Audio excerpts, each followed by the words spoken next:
अगर 25 से 30 दिन का बॉयलर मुर्गा आपका हो गया है और वज़न 1500-1600 ग्राम से ऊपर नहीं जाता है, तो दोस्तों ये वीडियो आपके लिए बहुत ही इंपॉर्टेंट होने वाला है, क्योंकि ऐसी 5 गलतियाँ जिनके बारे में हम बात करेंगे जो आपके फार्म में होती हैं, इस वजह से आपका बर्ड जो है वेट नहीं ले पाता। दोस्तों पाँचों गलतियाँ हम इसमें बताने वाले हैं डिटेल में, और उनकी गलतियों का सुधार कैसे करेंगे हम वो भी बात करेंगे। दोस्तों लास्ट वाली ज़रूर देखें, क्योंकि ये बहुत ही इंपॉर्टेंट होने वाली है, क्योंकि ज़्यादा 90% फार्मर यहीं पर जो गलतियाँ करते हैं वो हम इसमें सारी डिटेल में बताने वाले हैं। तो दोस्तों सबसे पहले इस समय हम बात करते हैं जो मुर्गा है। अभी के समय में गर्मी का जैसे मौसम है, मार्च अप्रैल जो महीने आने वाले हैं दोस्तों, तो इस समय में जो बहुत बड़ी बड़ी गलतियां लोग करते हैं और हो जाती है जाने में अनजाने में, और जिस कारण दोस्तों मुर्गा जो है वजन नहीं ले पाता, और आप जो है सिर्फ मेडिसिन चलाते रह जाते हैं या फिर अपने वेटनरी जो डॉक्टर है उनको कॉल करते रहते हैं, लेकिन आपको उसको कोई भी रिजल्ट नहीं मिलता, क्योंकि आप इन गलतियों की वजह से अपने पूरे फ्लॉक को ख़राब कर रहे हैं। तो दोस्तों लास्ट तक वीडियो ज़रूर देखें, और अगर आपको वीडियो पसंद आए तो चैनल को सब्सक्राइब करें और वीडियो को लाइक करके शेयर ज़रूर करें उन दोस्तों तक जिनके साथ में ये गलतियां कर रहे हैं। दोस्तों हम पहले कॉमन गलतियों की बात करते हैं, जैसे कि पहली गलती आपकी हो सकती है, अगर आपका बर्ड वेट नहीं ले रहा है तो आपका फीड क्वालिटी दोस्तों इसमें बहुत बड़ा मैटर करती है। आपका फीड का जो फार्मूला है वो बैलेंस नहीं होना, जैसे कि कम प्रोटीन या घटिया क्वालिटी का आप फीड खिलाते हैं, तो इसकी वजह से भी बर्ड जो है ग्रोथ सही नहीं लेता, और आपको जो है उसका लॉस कहीं ना कहीं देखने को मिलता है, और पैसा आपका डूबना स्टार्ट हो जाता है। दोस्तों दूसरी गलती की हम बात करें तो दूसरी गलती होती है पानी। अगर आप सही पानी और समय पर पानी पूरा बर्ड को नहीं पिलाते, तब भी बर्ड क्या है आपका मोर्टेलिटी स्टार्ट होगी, और साथ में आपका बर्ड जो है वेट ग्रोथ जो है स्लो कर देगा, और आपका वहाँ पर भी नुकसान होना स्टार्ट होगा, आपका एफसीआर भागना स्टार्ट हो जाएगा। और दोस्तों अभी हम बात करने वाले इनके सोल्यूशन पे, हमें कैसे चेक करना है ये चीज़ें। हम तीसरी गलती की बात करते हैं दोस्तों, तो तीसरी गलती होती है तो बर्ड को हीट स्ट्रोक या फिर पर्दा मैनेजमेंट हम कह सकते हैं दोस्तों। अगर ये आप ठीक से नहीं रखते हैं तो बर्ड का जो है हीट स्ट्रोक के कारण भी बर्ड बर्ड जो है वेट को लॉस करता है, और आपका एफसीआर भागना स्टार्ट होता है। अब दोस्तों तीसरी गर्मी जो इस कॉमन सीजन में ज़रूर होती है दोस्तों, ज़्यादातर सबके फार्मों में होती है। जो ये चौथी गलती हम जो बात करने वाले दोस्तों, इसके बाद ये भी गलती बहुत ही ज़्यादा फार्मर लोग कर देते हैं। तो दोस्तों ये गलती जो होती है फार्म के अंदर ओवर क्राउडिंग, बर्ड का ओवर क्राउडिंग होना, स्पेस उनको प्रॉपर ना मिल पाना दोस्तों, ये भी एक बहुत ही बड़ा कारण और मेजर गलतियां जो है उनमें से एक ये गलती मानी जाती है। और ज़्यादातर फार्मरों को ये फार्मूला पता ही नहीं है कि किस समय में कितना बर्ड को जो जगह देना चाहिए। तो दोस्तों मैं आपसे बात करता हूँ, जैसे कि हम 25 से 30 दिन की जो बात करें दोस्तों, इस समय में बर्ड को जो जगह है, जो स्पेस है, वो आपके बर्ड का कम से कम 1 फीट प्लस से होना चाहिए दोस्तों, इससे कम नहीं होना चाहिए। या फिर हम कहें आपका जितना भी बड़ा फार्म है 25 दिन के अंदर अंदर पूरे फार्म के अंदर आपका बर्ड आ जाना चाहिए। अब दोस्तों हम बात करते हैं इससे भी अगली और बड़ी गलती की, जो हमने लास्ट वाली बताई थी दोस्तों, जो सबसे ज़्यादा आपका इस समय फ्लॉक ख़राब करता है, वो है दोस्तों आपकी लिटर की रैंकिंग ना करना। क्योंकि अगर आप लिटर की रैंकिंग ना करते हैं, और इस कारण भी दोस्तों आपका बर्ड का जो वेट है वो स्लो हो जाता है। और दोस्तों अब हम बात करते हैं जैसे फीड की, हम क्वालिटी को कैसे चेक करते हैं। जैसे कि फीड के अंदर हमारा जो भी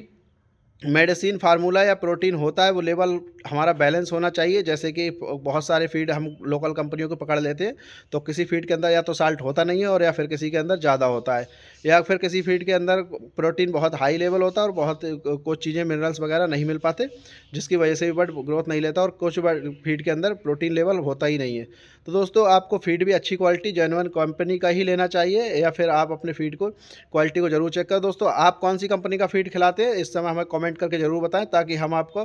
फीड के अनुसार समझ सकें कि आपका बर्ड वजन सही ले सकता है या नहीं, हम आपको जवाब देंगे। अब दोस्तों हम नेक्स्ट बात करते हैं आपको पानी मैनेजमेंट का कैसे ध्यान रखना है, जो कि इस समय ज़्यादातर लोग, लगभग मैं कहता हूँ 100% में से कुछ ही 1-2% या फिर 0.5% ही लोग होंगे जो पानी का इस समय सही फार्मूला समझते होंगे, और उसके साथ में अपने फार्म की पोल्ट्री को ठीक से चलाते होंगे। दोस्तों पानी के अंदर क्या होता है, बर्ड जैसे कि हमारा पानी का जो भी टैंक रहता है हम उसमें पानी भरते हैं और सैनिटाइज़र लगाते हैं, वाटर सैनिटाइज़र जब हम यूज करते हैं, उसके बाद कुछ मेडिसिन यूज करते हैं दोस्तों। जब हमें दोबारा पानी भरना होता है हम फिर उसको रिफ़िल कर देते हैं, और यही फार्मूला हमारा लास्ट तक चलता रहता है। तो दोस्तों होता क्या है, इस तरह से पानी के अंदर फंगल स्टार्ट हो जाते हैं, और बैक्टीरिया जो गर्मी के समय में बन जाते हैं, और वो प्रॉब्लम हमारे बर्ड को स्टार्ट हो जाती है, और बर्ड जो है लूज मोशन करना, या फीड के बीट के अंदर साबुत दाना निकालना, ड्रॉपिंग करना, ये चीज़ें हमारी सब कॉमन समस्या बन जाती है, जिसे हम कॉक्सीज बोलते हैं दोस्तों। वो भी एक बहुत बड़ी मेजर प्रॉब्लम बन जाती है इस समय में। तो दोस्तों पानी का सबसे बड़ा मैनेजमेंट हमें क्या करना चाहिए, तो पानी के अंदर हमें H2O2 से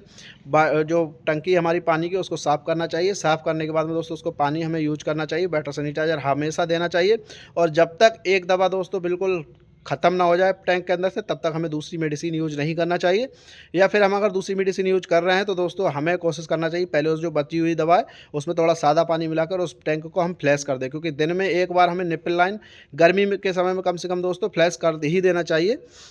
क्योंकि गर्मी के समय में होता क्या है, अभी जो हमारा पानी है, जैसे बहुत सारे लोगों के जो टैंक की हैं, पानी के जो टैंक हैं दोस्तों, जैसे हमारा ये टैंक है, ये तो हमने अंदर लगा रखा है, लेकिन बहुत सारे जो फार्मर हैं हमारे, लगभग 70 से 80% जो फार्मर हैं वो टैंक को बाहर रखते हैं, जो कि ओपन फार्मिंग करते हैं। तो दोस्तों उसमें प्रॉब्लम क्या आती है, गर्मी का समय है तो इस समय 11 बजे के बाद में टैंक गर्म पड़ना स्टार्ट हो जाता है और पानी भी हीट करने लगता है, और पानी जब वो गर्म बर्ड जो अटैक करता है तो उसका डाइजेशन पूरा इस तरह बिगड़ जाता है, और वहाँ से भी कॉक्सीज बनना बहुत ही कॉमन रीजन से दोस्तों बनना स्टार्ट होती है, और वो प्रॉब्लम हर बार आपको हर बैच में आने वाली है। तो उसके लिए आप क्या कर सकते हैं, आप किसी भी थर्माकोल की शीट को दोस्तों टैंक के ऊपर लपेट सकते हैं, या फिर जो चीनी की बोरी आती है जूट की, उसको आप लपेट सकते हैं दोस्तों, और उसको बार बार गीला कर सकते हैं ताकि टैंक का पानी जो है टेम्परेचर मेंटेन रहे दोस्तों। दूसरी चीज़ है दोस्तों, जब भी पानी आपको लगे 2 से 3 घंटे में गर्म हो गया, उस पानी को फ्लैश करके आप दूसरा पानी रिफिल कर सकते हैं। और साथ में दोस्तों टंकी की साफ़ सफाई जरूर करें, हफ्ते में एक बार कम से कम H2O2 से अपनी निप्पल लाइन को, या फिर आपका कोई भी जंबू ड्रिंकर है दोस्तों,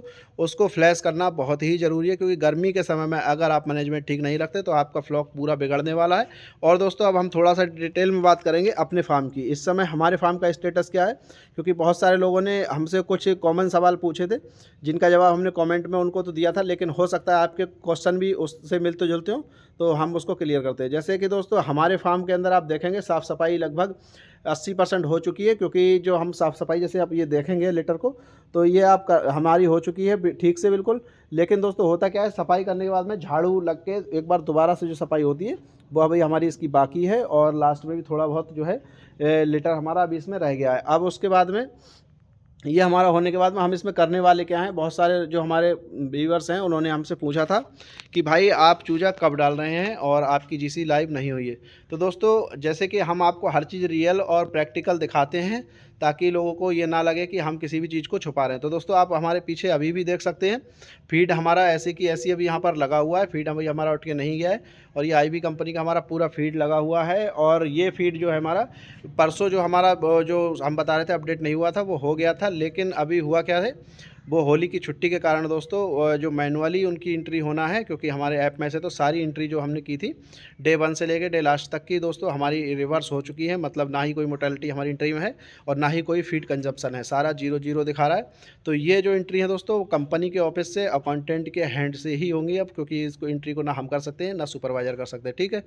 तो आपके फार्म में भी अगर कोई ऐसी समस्या आती है, या फिर ऐसी समस्या आपके फार्म में कब आती है, वो भी हम आपको बताएं। जैसे कि 2-3 रीजन होते हैं जो आपकी एंट्री रिवर्स करना पड़ सकती है। जैसे कि आपका फीड का जो वो बनता है चालान दोस्तों, उस चालान को आप प्रॉपर नहीं रख पाते, या फिर कोई कंपनी की गलतियों से कुछ गलत चालान बन जाते हैं, तब एक तो ये समस्या आपके फार्म में आ सकती है, क्योंकि ये लगभग बहुत कम समस्या आती है। ये मान के चलिए कोई इंसिडेंट है, वरना ऐसी समस्या कभी हमें आज तक नहीं देखने को मिली, पहली बार ये फेस करना पड़ा है। दूसरी समस्या दोस्तों आ सकती है, हमने जो सुपरवाइज़र से पूछा था कि और कब ये समस्या हमारे सामने आ सकती है, जो इस बार आई है, तो वो आ सकती है अगर आप बहुत ज़्यादा फीड खिला देते हैं और फीड आपके पास मौके पर नहीं बचता, तो इस तरह की समस्या तब भी आ सकती है। या फिर दोस्तों आपका मोर्टेलिटी जो है स्टैंडर्ड से बहुत ही हाई हो जाता है और आप उसकी एंट्री नहीं डालते हैं, तब भी ये समस्या आ सकती है, आपकी जीसी लेट हो सकती है। तो इन सारी चीज़ों की सावधानी रखें। और साथ में दोस्तों गर्मी का मौसम है, आप पानी की जो टंकी है उसको ठंडा रखने के लिए जुगाड़ ज़रूर करें, स्प्रिंकलर का यूज करें, पर्दा मैनेजमेंट अपना ठीक रखें। अंदर इस समय दोस्तों जैसे कि हम एक चीज़ और आपको बताते हैं कि बारिश के मौसम में सबसे ज़्यादा मोर्टेलिटी क्यों होती है। ये अभी बारिश नहीं आई है, लेकिन हम ये टॉपिक को क्यों कवर कर रहे हैं दोस्तों, क्योंकि अभी हमारे बहुत सारे फार्मर ये गलती करने वाले हैं, अपने फार्म के अंदर बारिश करने वाले हैं दोस्तों। तो बारिश का मौसम बाहर भले ना हो, लेकिन हमारे लिए जो नेचर बनेगा मुर्गे का वो बारिश का ही बनेगा। तो बारिश के समय में मोर्टेलिटी क्यों होती है, क्योंकि बाहर की जो एरिया है वहाँ पर बहुत ही तेज़ गर्मी इस समय अब आने वाली है, क्योंकि मार्च, अप्रैल, मई, जून ये दोस्तों बहुत ही गर्मी के महीने दम पर दम आ रहे हैं। मतलब जो भी टाइम आएगा वो आएगा गर्मी का। तो दोस्तों बहुत सारे फार्मर जो गलती कर देते हैं, छोटे बट पर ही स्टार्ट कर देते हैं, अपने फॉगर चलाना स्टार्ट कर देते हैं या फ़ैन चलाना स्टार्ट कर देते हैं। तो दोस्तों अगर 25 दिन से पहले